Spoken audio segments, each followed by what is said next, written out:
Today, this building is home to Visions Electronics. Thousands of people come through these doors every year without giving the building a second thought.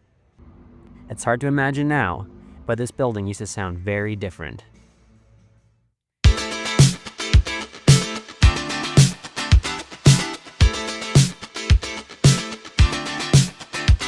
For more than 50 years, this was Calgary's best-known roller rink. The story starts with Lloyd Cooper. After selling his trucking business, Cooper moved to Calgary and decided to open a roller skating rink. Lloyd's Rollercade officially opened on March 15, 1964, after several years of planning.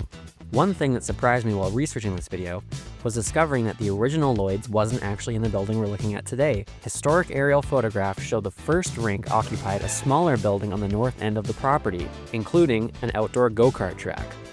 Around 1972, a new purpose-built rink was constructed here, becoming the Lloyd's that most Calgarians remember. Lloyd Cooper wasn't interested in opening just another skating rink.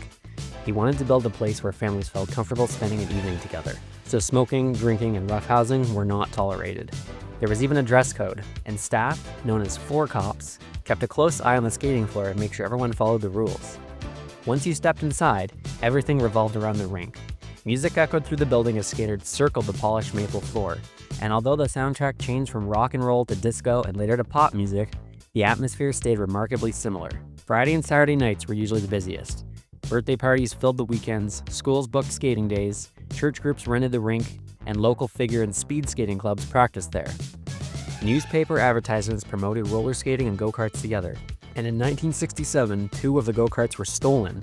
Lloyd's even placed a reward notice in the Calgary Herald asking for information that would lead to their return. Were they ever returned? I don't know. Roller skating exploded in popularity again during the late 1970s and early 1980s. New skate designs, disco culture, and movies introduced another generation to the sport, and Lloyd's was once again packed with skaters. A Calgary Herald article from 1980 described the rink as being busy almost every night of the week. By then, people who grew up in completely different decades often shared many of the same memories.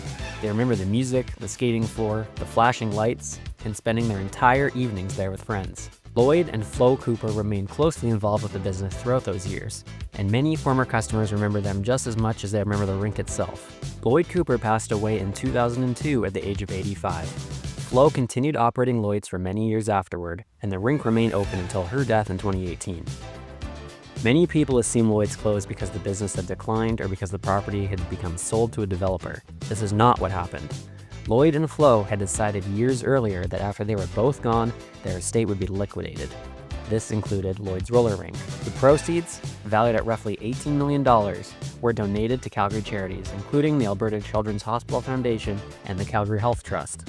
In the end, Lloyd's didn't close because it was struggling financially. It closed because it was exactly what Lloyd and Flo had planned. Today, most people walking into this building have no idea what it used to be. But if you know where to look, there's still a few reminders of its past. The outline of the old entrance is still visible, and the original red paint is slowly reappearing beneath the newer walls. Although the rink is gone, its history is still here if you know where to look. If you skated at Lloyd's or have any photos or stories, I'd love to hear about them in the comments.